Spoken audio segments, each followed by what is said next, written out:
Hello everyone and welcome to another Campfire Talk. My name is Jana and I'm from Serbia. I recently got my accreditation as a dialogue facilitator, which I'm super excited about. So during this session, I would like to tell you a bit more about the Dialogue for Peace program, how can you get involved, and share some projects that were organized and delivered by the Scout Organization of Serbia. Just give me a second.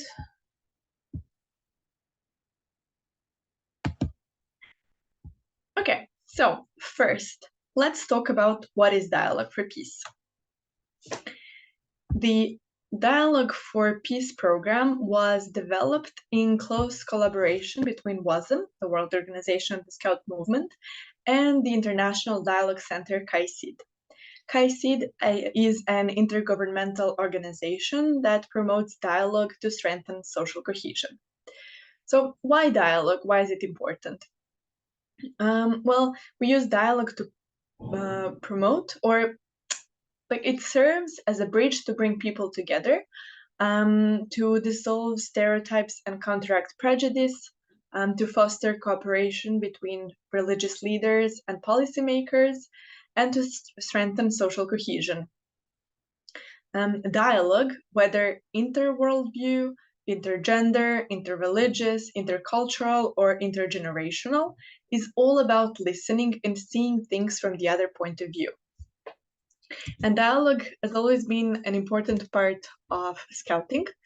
You can see some quotes by Baden Powell here, who said, if you make listening and observation your occupation, you will gain much more than you can by talk, sorry, or see things from the boy's point of view, which is, as I just said, all about, as I just said, dialogue is all about seeing things or putting yourself in another person's shoes and seeing things from their perspective. Okay, so how did I get involved? My first contact with Dialogue for Peace was in 2019, when I attended a training on bridging communities in the Balkan region through peace dialogue and the diversity and inclusion project management. The training was held in Zenica in Bosnia and Herzegovina, and it gathered young people from 6 countries: Serbia, Montenegro, Bosnia and Herzegovina, Croatia, North Macedonia, and Slovenia. It was amazing. I learned so much, and I was really inspired to continue my journey and continue learning about dialogue. And I'm so happy to finally have my dialogue facilitator badge today after all this time. During this training, I met a lot of amazing people, and I sort of found my way back to Scouting, thanks to this training, if I'm being honest. Because I took a really long break from Scouting after moving away from my hometown to study in Belgrade, the capital of Serbia. And I don't think I realized how much I missed Scouting until that training. And I really felt like there was still so much more I could learn and do in Scouting. So after this training, I applied to become a regional volunteer for WASM, so for the European region. And I joined the diversity and inclusion team in the European region. And then after a little less than 3 years, I joined the Dialogue for Peace team. I also helped set up a diversity and inclusion team in Serbia, which has been really awesome. And then during this training, we made a group chat for all the participants. And this group chat is still alive, which is also very cool, because it's been, 4 years. And we're not super active, but we still keep in contact. We share information. We collaborate on different projects. And yeah, it's really cool to have this community. Anyway, I know this is a very short session and it's not interactive at all, but I still hope you will find some useful things, and maybe this will spark some interest in you, and maybe you will want to learn more about dialogue as well, and maybe this will help you on your own journey. Okay, so yeah, as I mentioned this project, training in Bosnia. After that, the participants went home, and we were all supposed to deliver or come up with smaller projects that we can implement in our local community. And we in Serbia worked on different projects. So the smaller projects, of course, were supposed to incorporate everything that we had learned during the training. And so in Serbia, we worked on things like promoting scouting in rural areas. We organized different sessions on diversity and inclusion and dialogue for peace topics, both in person and online. And we are also working on our first safe from harm policy, which is also very exciting.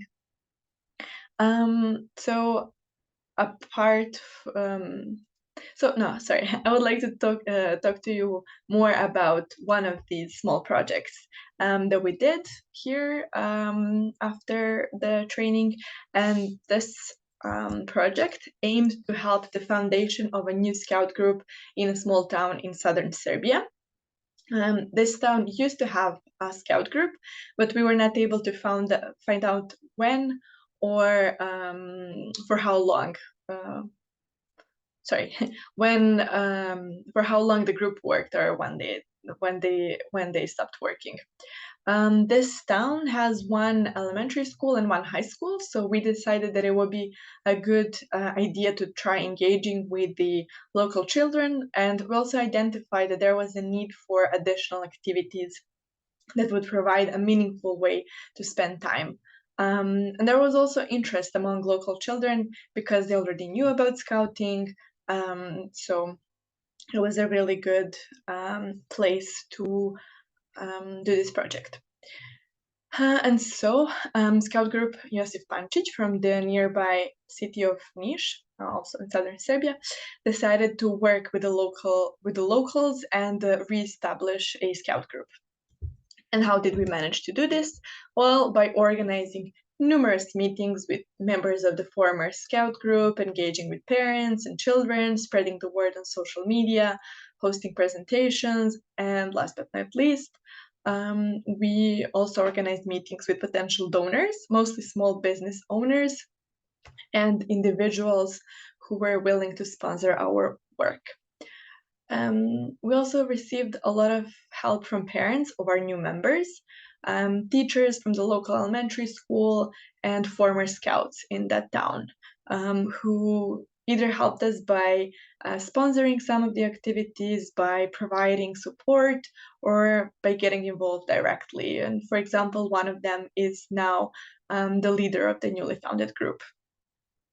And this project was also supported by 15 rovers and adults from the scout group Josip Pančić that I just mentioned from the nearby city. This project was also supported by a local NGO that promotes local tourism and works on the protection of the environment. They helped us with the organization of one small camp, and then we also received support from local TV stations and radio stations who reported on our activities. Of course, we have encountered some obstacles along the way. For example, lack of experience in implementing projects, because most of the scouts that worked on this project were young people who didn't have previous knowledge. So this was really a great opportunity for them to learn and to gain some new skills. We also had to navigate a lot of, in some cases, difficult conversations with parents or local business owners who were potential donors, with local TV and radio stations, volunteers, and so on. It wasn't always easy, but we knew the importance of dialogue, and we had all the skills that we have gained. So we knew that by being just open and patient, we would manage to overcome all these obstacles. We also, or the young people that worked on the project, also learned a lot of things along the way. For example, how to solve problems that would come up. We also realized that we could easily expand our organization by replicating this project in other rural areas around the country. And now we have the experience and know how to do that. Then, apart from this, the young people that worked on the project also learned how to conduct research to maximize the project's impact, secure funding by engaging with local people, and how to engage with local communities. And seeing how everyone came together and supported the project was really great. Since then, the Scout group has participated in numerous activities in Serbia, and they're still active and growing every day. And it may seem like this is not directly related to dialogue topics, but it is because, first of all, it is a direct result of a training that we all attended on dialogue and diversity and inclusion, but also because the skills that we learned during the training helped us navigate all these conversations and make this project a success. There are, sorry, these are some photos from this project. And then here, the dialogue for peace badges. There is a personal facilitator and trainer badge. To get the dialogue badge, which is the green one on the left, a scout should attend the dialogue for peace training for sorry, no. To get a dialogue badge, scouts should display the characteristics of a dialogical scout, such as active listening, compassion, and openness. Older age groups are also required to participate in dialogue for peace training, and if I'm not mistaken, this badge is available for scouts aged 11 or older. Then to get the dialogue facilitator badge, a scout should attend the dialogue for peace training for facilitators and prove through dialogue practice, of course, that they are capable of facilitating a dialogue process among peers in their communities. And again, if I'm not mistaken, this badge is available for scouts aged 15 or older. As I mentioned at the beginning of this session, I recently got my facilitator badge, and it's been a really interesting journey.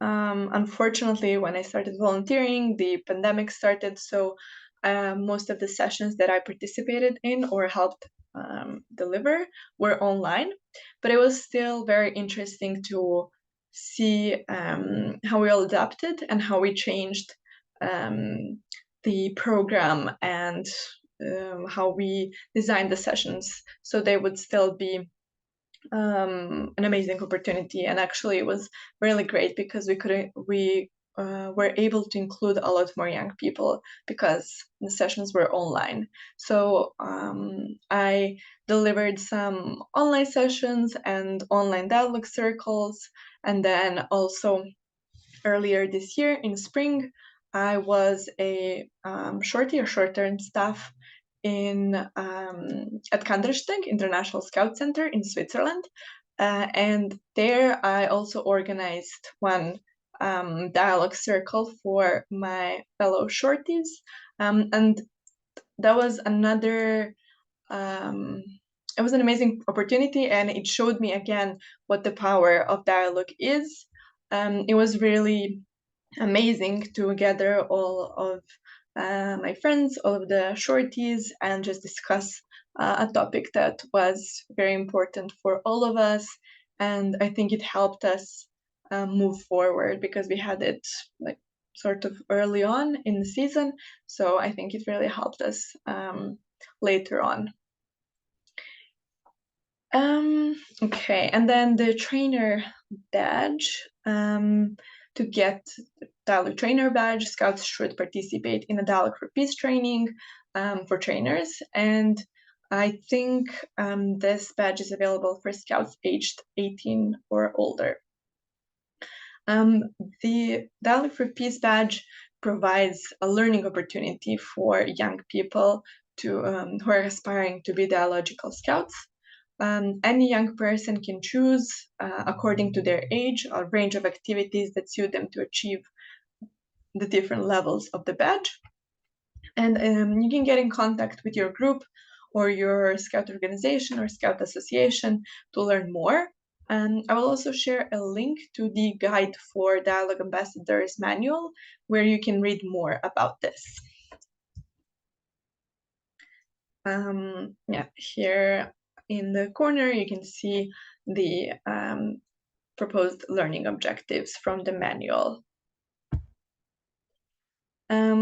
These are some useful resources. Also, I realize now you can't copy them. However, if you just find KaiSeed's website, you will be able to find these tools. So the first link is for the Guide for Dialogue Ambassadors manual I mentioned earlier. The manual covers a range of very important topics such as dialogue, identity, culture, peace building, etc. And you will also find more information about the badges and educational objectives for each age range. And the second link is for a game for both children and adults. The game teaches dialogue, teamwork, speaking, and social emotional learning skills. You can download it for free. It's a really great tool, and it's available in 8 languages: English, French, German, Spanish, Russian, Arabic, Portuguese, and Burmese. Okay, well, we have come to the end of our session. Thank you for joining this campfire talk. I hope you found this session interesting and useful, and I hope that you found some inspiration to continue learning about dialogue. Enjoy the rest of Jota Joti.